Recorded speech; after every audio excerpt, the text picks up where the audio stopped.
Aujourd'hui, j'ai envie d'explorer avec vous une réflexion que j'ai de plus en plus, c'est que le monde est parfait tel qu'il est. Malgré ses injustices, malgré ses guerres, malgré tout ce qui se passe dans le monde. Et oui, le monde est parfait tel qu'il est pour être les personnes que nous avons envie d'être. Et il m'a fallu du temps pour en arriver là. Il m'a fallu du temps pour accepter l'état de décrépitude du monde et en même temps de beauté et de magnificence du monde. Pareil pour l'humanité, pareil pour mes comportements, pareil pour tout ça. Et pourquoi je vous dis ça aujourd'hui? Parce que derrière cette recherche de perfection, derrière cette recherche de, je dirais, d'absence de conflit, d'absence de blanc et de noir, d'absence de mal et de bien, il y avait un refus de l'humanité, de certaines facettes de l'humanité, et donc, indirectement, de certaines facettes de moi, par, par effet de projection, par effet miroir. En gros, je refusais que le monde soit source de guerre et je dirais de haine et d'injustice, parce que je refusais de faire partie d'un peuple qui était capable de ça.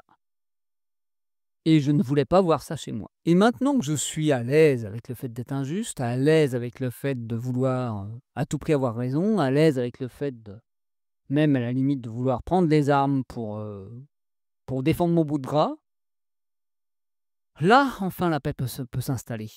Si je suis en guerre contre ceux-ci qui sont en guerre, comme je disais à une époque, je tolère tout sauf les intolérants, je devenais vite intolérant envers plein de choses.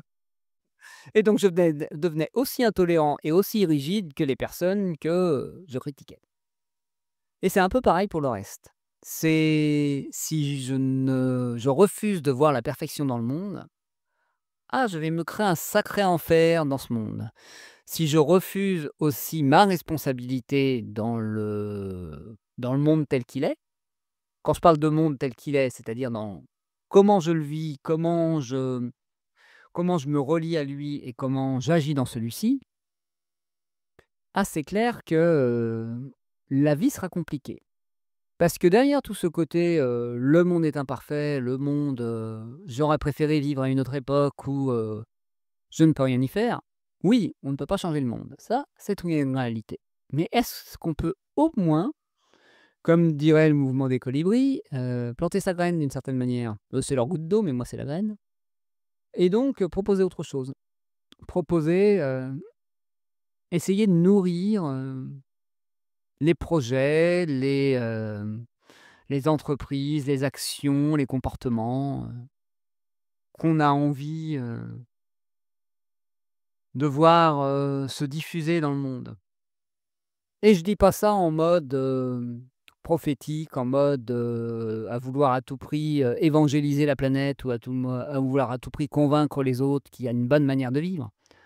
Juste se dire, je peux créer mon paradis en vivant tel que j'ai envie de vivre et en créant un monde qui me ressemble autour de moi. Peut-être en faisant de la sélection, en sélectionnant les personnes, en sélectionnant votre lieu de vie, en sélectionnant votre manière de vivre, votre manière de vous comporter, mais en arrêtant de considérer que c'est l'extérieur qui fait que le monde est moche. Non, c'est pas l'extérieur qui fait que le monde est moche. C'est le fait que chacun d'entre nous, on est en mode c'est pas de ma faute, c'est pas moi qui suis responsable, c'est pas moi si tout le monde se sur le dessus. Si quelqu'un vous engueule et que vous vous mettez à vous décharger sur quelqu'un d'autre, vous êtes aussi responsable, vous propagez le poison. Si par contre, quand quelqu'un vous envoie sa colère à la gueule et que vous dites: «OK, il a passé une mauvaise journée, mais c'est pas pour autant que je vais être agressif comme lui avec quelqu'un d'autre», là, vous rééquilibrez un peu. Et ça veut pas dire que lui elle a raison, ça veut pas dire que lui que vous n'avez pas, le droit de dire que c'est un comportement qui n'est pas acceptable, mais au moins, vous n'êtes pas dans la reproduction et dans le côté, on se refile la patate chaude.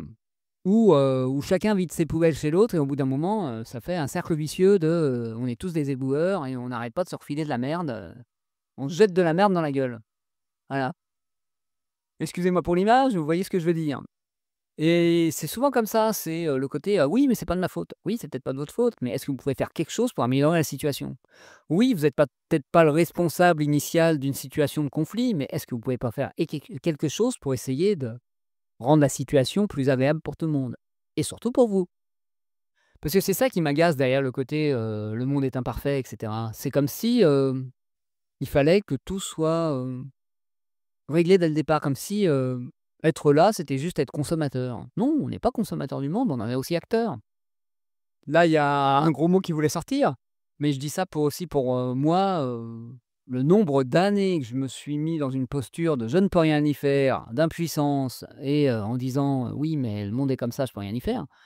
Oui, je peux peut-être rien y faire, mais je peux au moins essayer un maximum, à mon niveau, de ne pas faire de la merde. Voilà. Et à certains moments, j'étais quand même un spécialiste pour me plaindre, pour faire mon Calimero et pour ne pas améliorer la situation. Donc tout ça pour dire que si le monde tel qu'il est ne vous plaît pas, qu'est-ce que vous pouvez faire pour créer un monde dans votre environnement proche, dans votre, zone de pouvoir, je dirais, dans l'endroit où vous avez envie d'avoir de l'impact et où aussi vous avez plaisir à avoir de l'impact. Heu Comment vous, par vos actions, vous pouvez, diffuser un peu plus, des valeurs, des manières d'être, des manières d'agir, des manières de se comporter qui vous correspondent et qui correspondent à votre monde idéal? Voilà ce que j'avais envie de vous partager pour aujourd'hui. Eh bien, comme d'habitude, si vous avez envie de me soutenir, vous pouvez, partager cet épisode, le liker, commenter, mettre des notes et cetera, vous abonner. Et aussi, m'envoyer un message si vous avez des remarques, si vous avez envie, que j'aborde un certain sujet ou aussi si vous avez envie que je vous accompagne pour être de plus en plus vous-même et enfin arrêter de vous battre avec vous-même et avec le monde. Et bien sur ce, je vous souhaite un très belle fin de journée, matinée, ou soirée selon le moment auquel vous m'écoutez et je vous dis à demain pour un prochain épisode.